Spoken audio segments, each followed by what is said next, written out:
There we go. And I want to say welcome to everybody and thank you guys so much for coming this evening. I don't have a whole lot to go over. I have some things that are a little bit different and new for the season, just with COVID and everything. So we'll see if this takes the whole hour.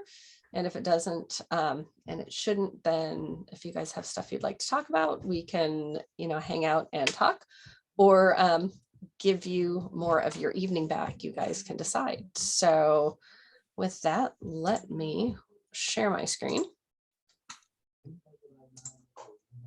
Okay, can you guys see my presentation? Wonderful. First beginning looks exactly like the last one. I think you guys all probably know everyone. Most of you have still not met Mara. She is, our new person who's working with volunteers. You may have received emails from her. I'm sure that you guys will get to know her throughout this year, and she is fabulous. So just at a high level, we're going to kind of go, and I should have deleted that first bullet point, sorry. The district status update, kickoff. We're really quickly going to touch on COVID restrictions. We're not going to spend a lot of time on it right now, but I'll let you know kind of what the latest updates are. So we currently expect to have 121 teams this year. There are still 9 district events. District championships for teams will be April 7th through 9th, and we'll talk about why a little bit later. And Houston, which we talked about last time, but I figured I would leave it on here, is going to be the 13th through 16th of April. Just because this is a change, we figured we'd talk about some of this stuff now rather than waiting for the meeting that we have that specifically focuses on district events. So because our numbers are lower, the team advancement is a little bit lower this year. We'll have 50 teams advance to district championships. 9 of those will be chairman teams. The next 41 highest ranked teams will advance as well. As usual, our engineering inspiration and rookie all-star winners will advance to district championship to compete for those awards, but they actually have to qualify on points in order to compete with their robot.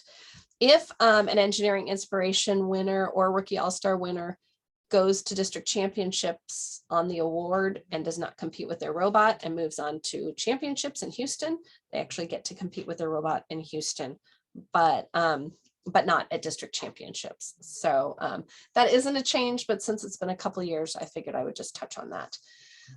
Most of you have probably seen this, but our championship team advancement, we get 18 teams and champs this year.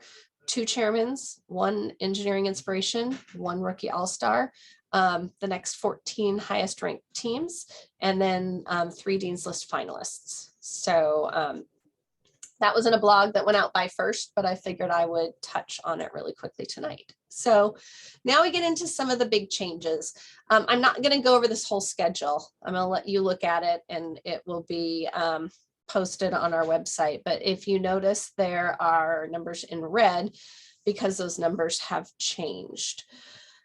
Because we have fewer teams competing at the events, because we've kept the events smaller due to COVID, our current plan, based on everything we know now, keep in mind with COVID, plans can change, but the current plan is what we call day 0. And I'm going to flip over here.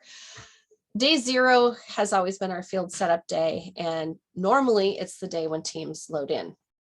But between the bag day going away and the fact that we have fewer teams, what we're doing is that for day 0 will be a setup day only. So teams will, with 2 exceptions, Sundome and West Valley, and we'll talk about those in a minute, teams will not be loading in on the setup day. They will be loading in the first competition day. We'll have load in the morning. Matches will start later in the afternoon, run through the next day. We figure what that does for you guys. I know teams are having a harder time with travel. If you do have to travel, that means you have 1 less hotel night. So that will save you guys some time and money on travel. it helps us out with volunteers a little bit as well. So, and again, be prepared for changes because as we all know, we're kind of having to live day by day a little bit right now. That's how I'm feeling with my interleague events, which are next weekend. So far, I haven't seen any repercussions of Omicron, but we're constantly waiting for the other shoe to drop. So, flexibility is the key, but we wanted to let you guys know now because we know teams are making their arrangements. I'm going to try and go back. One thing I want to point out is for all of the events except for Sundome and West Valley, the day one is setup day. So basically day two, day zero is setup day. So day 1 and 2, your competition days are the days you're going to be there. West Valley and Sundome are a little bit different. West Valley, because it has only 16 teams, all the matches can be played in a day. We're going to have the option to load in. I'm going to move forward here. We're going to have the option to load in the Thursday before. We're going to leave it a Thursday, Friday event because we understand that unfortunately the state volleyball championship is the same weekend in Spokane. So we're doing that because we think it's going to help teams find a hotel room. I think the weekend's going to be more difficult. So teams can load in on Thursday. Teams can also show up Friday morning because there will be enough time for a fast load in. We're going to encourage local teams to load in Thursday night so that they can load in and start getting inspected. Traveling teams, you can choose if you want to load in Thursday night or Friday morning. And then all of the matches will be played on Friday. Because we only have 16 teams, we'll be running semifinals and finals. Jim, go for it. I see you have your hand up. Go ahead and unmute and ask your question. So you had Sammamish was like 19th through the 21st. I assume that's a mistake. You're not going through till Monday. Let me look. Oh, well.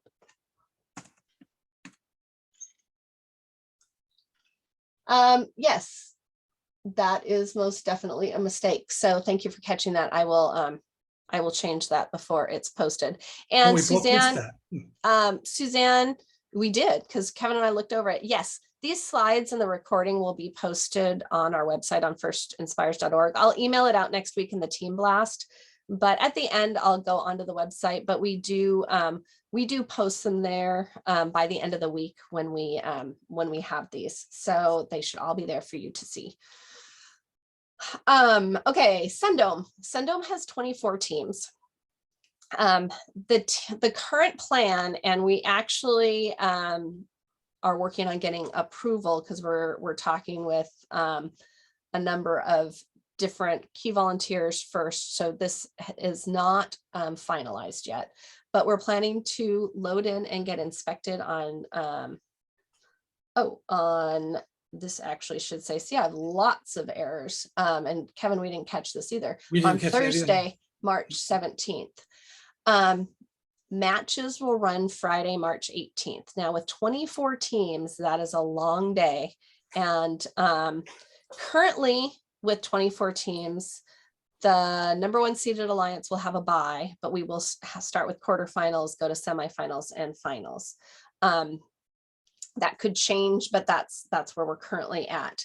But that puts teams leaving about 8:30 at night, which is late. But what we didn't want to do was have teams have to stick around, spend the money, spend the time to spend another night for just a couple hours in the morning. So we felt that the teams would prefer to get out of there and be able to get home and have their whole weekend and maybe check out the Sammamish event online. I don't know if they'll allow spectators, but you can at least view, and scout online versus stay there longer. Now, the one caveat is our volunteers will have 2 fairly long days and we'll have to tear the field down. So we are going to ask that teams please make sure that they stick around, and we might have a more formal sign up to help with tear down because we don't want the volunteers having to stay there till midnight tearing down. So I see that there's a handful of questions, so I'm going to look at the questions really quickly before I move on. First one, Chad, because load-in starts on day one, will opening ceremonies start later in the day than in past years? Yeah, I believe, and I'll have to look, I believe that opening ceremonies for those events will, is it around noon that they're going to start? I Yeah, think it's, they vary between 11:30 and noon. okay, so yeah, but there will be ample time for teams to load in and to get set up and ready to go now. And our schedules have been sent to FIRST, so you should actually see them show up on the FIRST Inspire site in not too long. Okay, we got that corrected. So thank you guys. I appreciate you guys watching. I appreciate the effort on the Yakima schedule.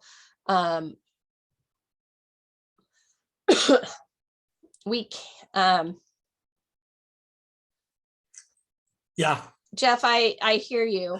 I can help with this one. So Jeff, we are actually willing to take feedback on the Sundome idea, just like you've given. We understand it. It's a real, we're right at that precipice between making 2 really short days or making 1 long day. And and you'll have to stay overnight Thursday, one night regardless. So, but you wouldn't have to leave. You could show up late on Thursday, later on Thursday to load in.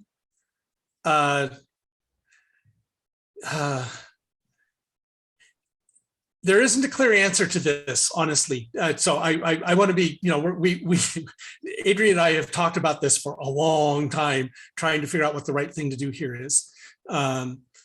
We ended up by making it into a 1-day event. It is possible that if 1 or 2 extra teams try and show up, we go back to a 2-day event. That's why this Sundome, the 1 grain of salt is very much appreciated here. But I do hear you. Yeah. We either did way, not make that decision yes, lightly. Either way, it will require teams to spend it overnight. One of the reasons for doing things this way is we have a brand new venue, Sammamish High School, that needs some support as well. And this could potentially allow some of our volunteers to support both. Anyway, go ahead, go for it, Randy. My question had to do with Wapato. We are willing to help do setup and breakdown. We're just trying to get an idea. We have to have our students back to our school by 9:30 on whatever night we do, each night that we do it. So we're just trying to figure out how we, as a support, as a home team, can do what we can to help make sure everything's set up and torn down for the competition. Well, we will be calling on you, trust me. Just like we always do. Well, we love helping, so that's why I'm saying that. Thank you, Randy. Thank you. Oh, Chris has got his hand up too. Okay, go for it, Chris, and then Luke. Okay, I think since it's a Friday night, we don't have to have the kids back by 9:30. It's only school nights, so we could have the kids back by 11. Okay, I think good that's to it. know. We'll do some checking on it and let you know. Okay. Thank you. And And then Luke. Yeah, just to be clear, the typo on the slide is Friday, right? So everything about Sundome would still be the same. You're still loading up, except for Saturday, right? Because you're still arriving, loading in, doing inspection on Thursday, competing on Friday. Just we've turned it into that 1 day, and there's nothing on Saturday, correct? That's correct. That's what we're looking at right now. And so the dates are correct, but I put Friday here instead of Thursday. So you are correct as it stands right now. And again, the rest of the schedules have been finalized. This one schedule has not yet been finalized. So we'll make sure to let everybody know when it is, but that's what we're currently looking at. And so just so it's clear, if we did our normal schedule, we would on Friday, we would have, if we had ended at our normal time of 5:30, 6 o'clock, we'd have everybody spend the night to come back for an hour and a half the next day. And it just, That's one of the things we struggled with. Yeah. Or we make 2 really, really short days. And because it just isn't, with 24 teams, it's this weird precipice spot. You could go either way. So we chose to go longer on Friday. We're willing to listen to crowd overwhelm. If everybody says, God, we'd really rather spend the extra night, we can make that happen. But we felt that this was we felt this was a good way to go. So yeah. Okay, so moving on. And I just wanted to touch on this because I know the slide actually hasn't changed, but I know that a lot of people are wondering, especially with Omicron right now, we haven't changed anything. You know, we're still planning on holding all of our events. Participants, spectators, you know, and even volunteers may be limited, you know, and we may not know that until the week of the event. We might get, you know, we might get told. Again, we're not planning to hold one-day events, I guess, with the exception / caveat of West Valley and Sundome, just because of the team numbers. We can convert to one-day events if we have to keep our numbers down if COVID dictates. Right now, I've been listening and, you know, watching the governor's website and, you know, trying to figure out what schools are saying. And so far, I haven't seen any changes in the schools. For my FTC events next weekend, I've reached out to the hosts, and I think everybody's, as of, I don't think I know, when I reached out, everybody's still planning on being able to host, which I think is a good sign for us, for FRC with Omicron and everything. So we're full steam ahead until we're not. So that's what we're thinking. Someone asked what time Friday would end for West Valley. It was earlier. I think it was around 6:30 or 7. Like I said, we'll get the schedules posted. But it was earlier.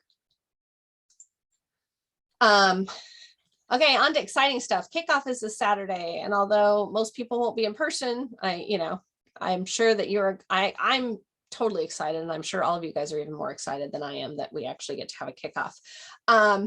Just a reminder to everybody that your registration needs to be secured so you can pick up your kickoff kit. And we've posted on the website the teams that are secured. So if you're curious, you can check there. Each kickoff coordinator should be communicating with their teams as far as what the process is going to be for kit distribution and everything. If you've not heard from your kickoff coordinator, feel free to shoot me an email and I'll get you connected with them. I've been copied on many of the emails going out, so I know that most of our coordinators are communicating, but I want to make sure that all of you guys know what's going on. Now, and this is probably going to be pretty common this year. If you are not having your main or alternate contact your coaches pick up your kit, you must fill out a surrogate form. The link is here. I also emailed it out to everyone in the coaches email today. So make sure it's online this year. I think you can print off a paper form, but this is a link to an online form. So it's new, but I'm guessing what'll happen is the kickoff coordinators will be able to see it online, so they won't have to bring a paper copy. I personally recommend printing one out, printing a copy of this out and sending it just in case. If you registered as a MySite and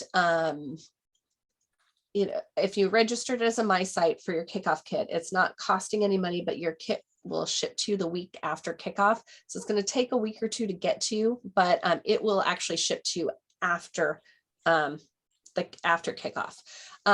Sean's saying, so if a mentor is picking up the kit, they need the surrogate form. That is correct. If anybody other than one of the coaches is picking up the kit, you need to fill out the surrogate form. So, and it looked like a pretty simple form online. And going back to Bruce, yes, and I'm sorry, I skipped over that. District championship will start later. With only 50 teams, we don't have as many plays.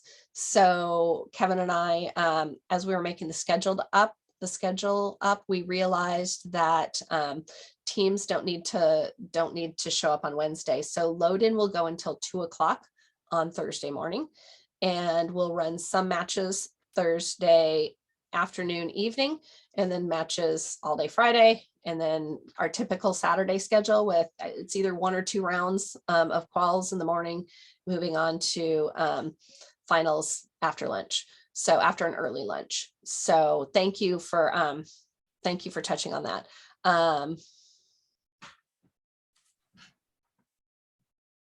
Okay, I didn't know that the form said that it must be filled out by 1/3. Thanks for letting me know, Doug. Like I said, you should be able to print out a copy of the screenshot. So my recommendation is when you fill it out, just print off a copy to give to the person, email the person, whatever, picking up the kit, just to make sure that you don't have any issues.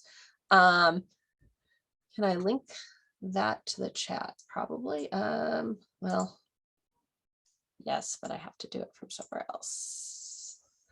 And like I said, it was on the coach communication, so everybody should have gotten it today in the coach communication. So you should have it in your inbox currently.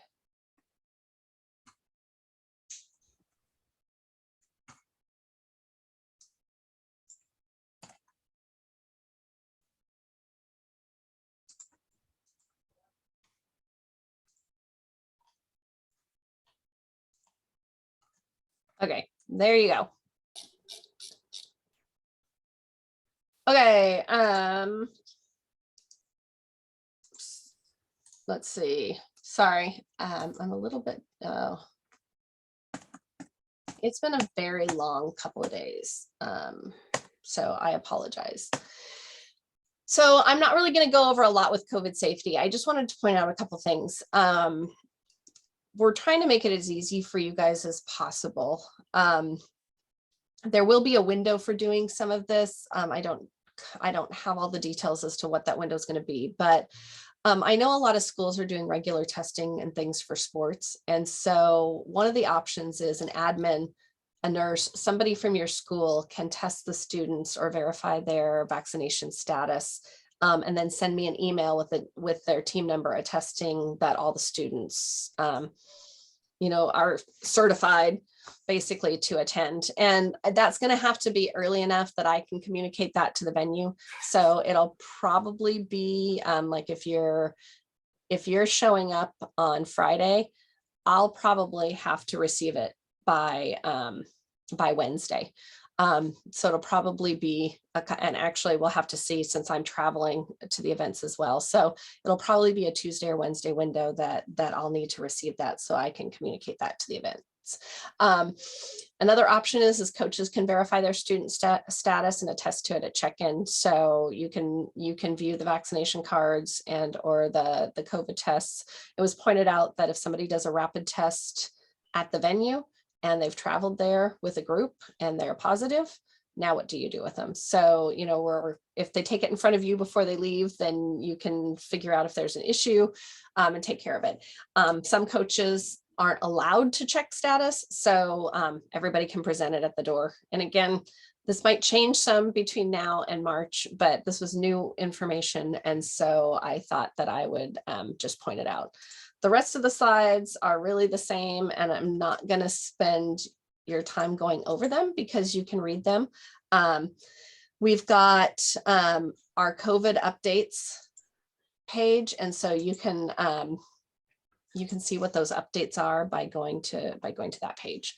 So I will find right now, I will go to our firstwa.org page, and I can show you guys where the COVID updates are, just so you have it, where the in general, where the FRC updates are, where the webinar stuff gets posted. And then I am basically done with all of my, with everything I need to share. So we can figure out if you guys have some stuff you want to talk about, or again, if we're just going to give you some of your evening back. So here is the firstwa.org page. If you want to find information out about FRC, you can come here. So here's where it shows who secured registration. Usually our coaches chats will have a link and information here, but there's another place you can find it. We have something called workshops and webinars, and things get posted under that tab as well. If you missed out on our communications, when you're on the main website, so this is the landing page, you can go to news and coach updates, and it lists, you can click on the first robotics competition to filter them, but it shows all of the updates. And then right here, there's a tab for our COVID updates.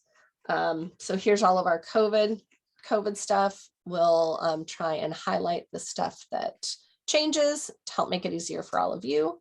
But that's where you go for the COVID information.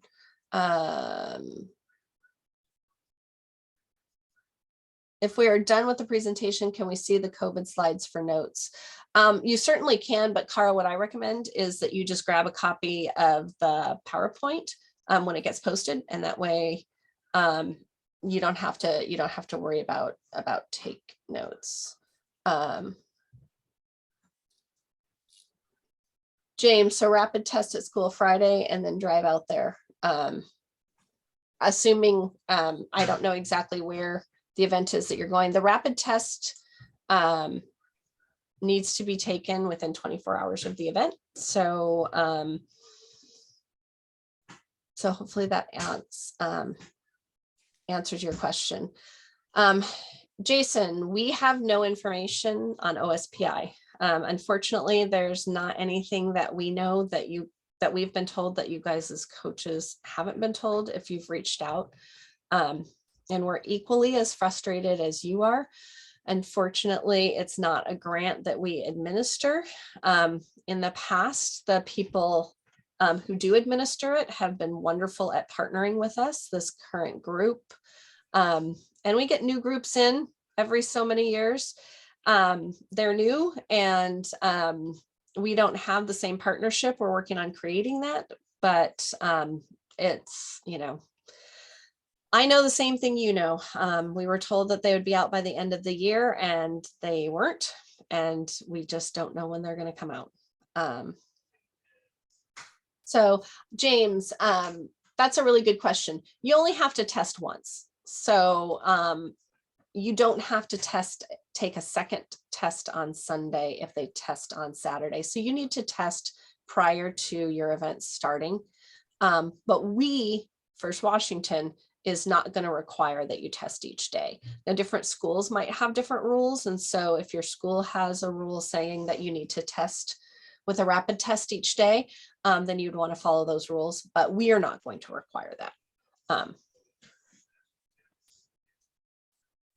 And we're not keeping a record. I mean, if somebody shows at the door, we'll visually look at it. You don't have to provide ID, but we're not keeping any record of who's vaccinated and who isn't. Because we legally can't. So the A will have to show it at every event, but B, you can also let parents know that we're not keeping copies of anything or making copies of anything or writing anything down. We're just viewing it. And the student will get a bracelet. If the student loses the bracelet, then they'll have to show the card or have the coach or somebody say, you know, they've been checked to get a new bracelet. But that's how we're going to know, is they'll get a bracelet. And then we can see when they come in the next day, they can show their bracelet and we know that they're taken care of. Okay, so do you guys have anything you want to talk about? Any challenges or any thoughts on Saturday or?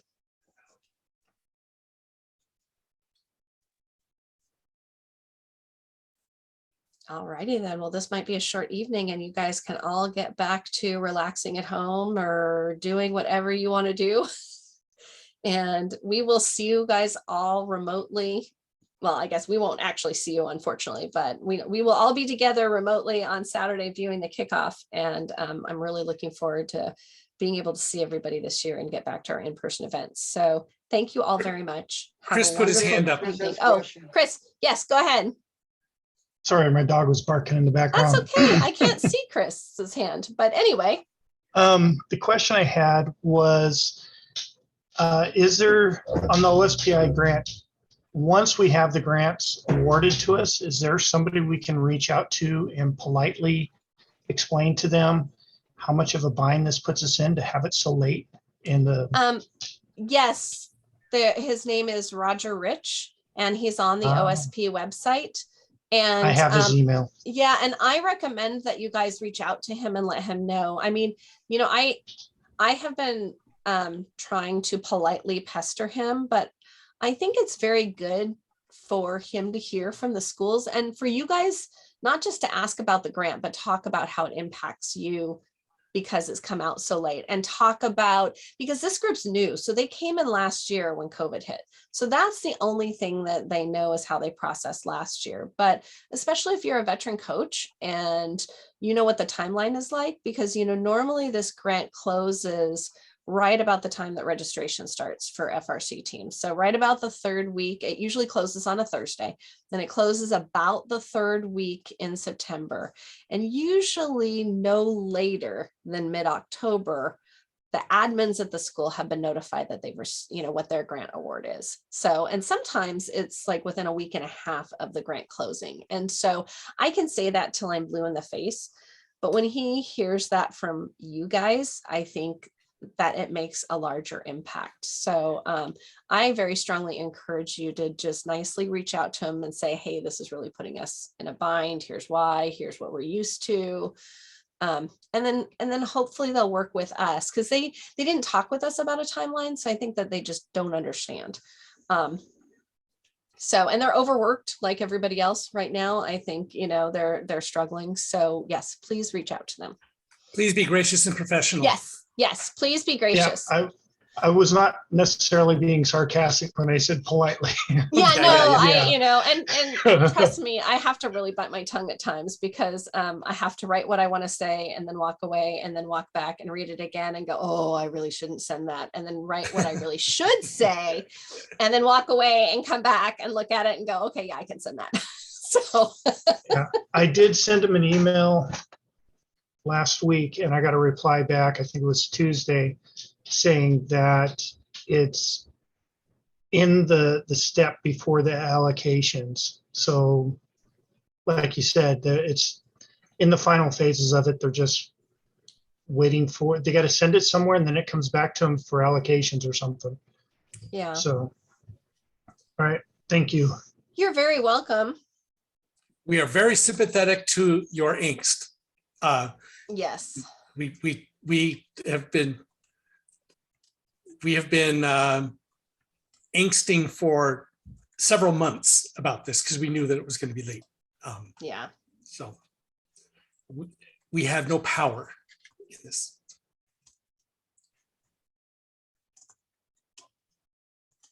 Sorry, I'm answering a question.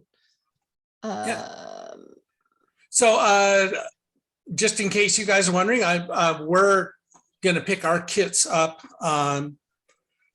Cedar Crest High School is going to pick up kits from Shoreline on Saturday morning. We invited one of the neighboring teams to come over. We're going to have a little mini kickoff in our shop.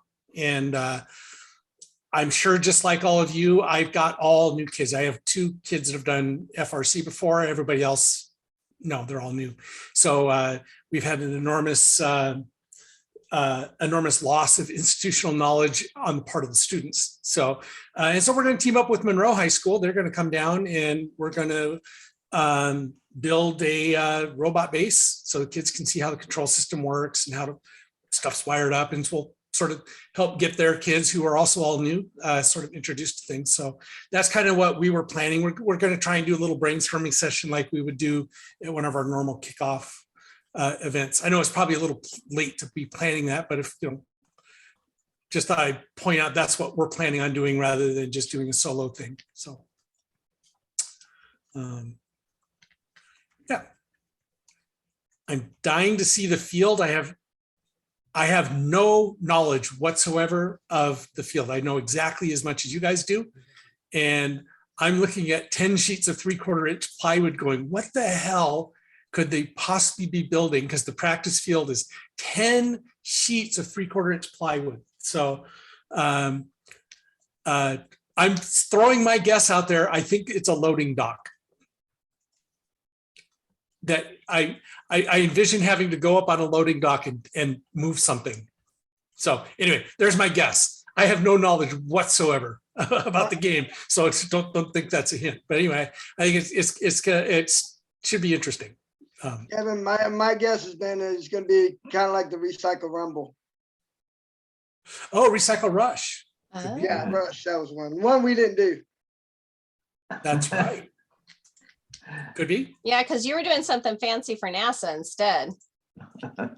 Let's hope not. Yeah, I'm with I'm you. with Bruce. That was painful. Of all the games we never want to see again. You never want to see again. That's it. But having built so many practice fields over the years, back when they released them early for Kickoff, they typically used 1/2 inch plywood for vertical things and 3/4 for horizontal. So I'm with Kevin. There's a lot of horizontal support something here. Yep. And there's a lot of black pipe, which I was realizing those could actually be railings. I don't know. Yeah. So Don't know.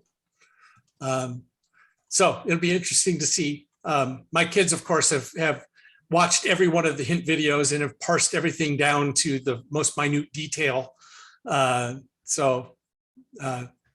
It took me a while to convince them that was actually Dean's driveway that truck was driving up. But I've been to Dean's house. I recognized it almost immediately. So I don't know whether that had anything to do with anything, but when I told them that, they spent like a whole hour trying to figure out what the significance of Dean's driveway was. Oh, that's funny. Hey, I had a good question and I had somebody else kind of ask. They asked what the logic was behind not allowing the kits to be picked up until after the broadcast was over. And I want to make sure everybody knows that's actually a first requirement. First won't allow the kits to be distributed. So it's not a first Washington requirement. It's a first requirement. I mean, I think that, in the past when we have in-person kickovers or kickoffs, people have just always grabbed it at the end. They may have just not thought to change it. They may have a reason for it because they, I think that they don't really want people poking around in there and seeing game pieces and trying to speculate. But anyway, that's actually something first dictates. We don't get to dictate that. So and Andy's asking, would you be able to pick up the Puyallup kits? You can pick up any kits you want as long as there's a surrogate form saying you can pick them up. So like if you have one group, if you're having a couple teams, like Kevin, if he's having a team over, you can send one mentor to go pick up all of the kits for any teams you have, or if you're in a school district, Everett or Puyallup or Tacoma or Seattle or something, and your teams are doing something together, yes, one person can pick up multiple kits. You just have to have the surrogate form saying that you can do that. My group isn't meeting till after 10 because we realized we couldn't get the kid anyway. And the reason for getting up at 6 a.m. to get to somewhere by 7 is no longer there. So I'm good with it. I'd rather sleep in. So we'll just watch it at 10.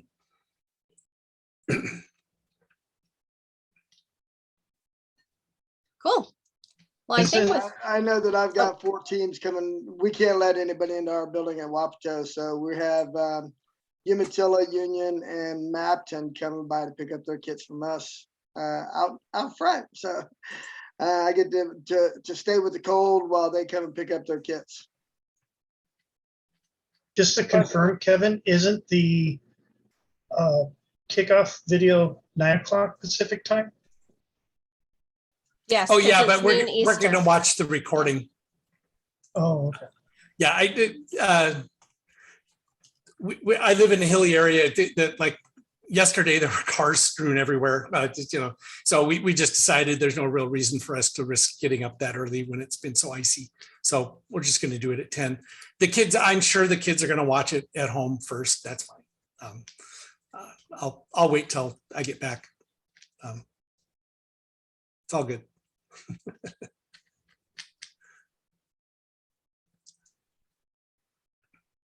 All righty then. You guys have anything else? Well, then have a lovely evening. See you all later. Thank you, Adrian. Yep. Have a nice night. Bye. Bye.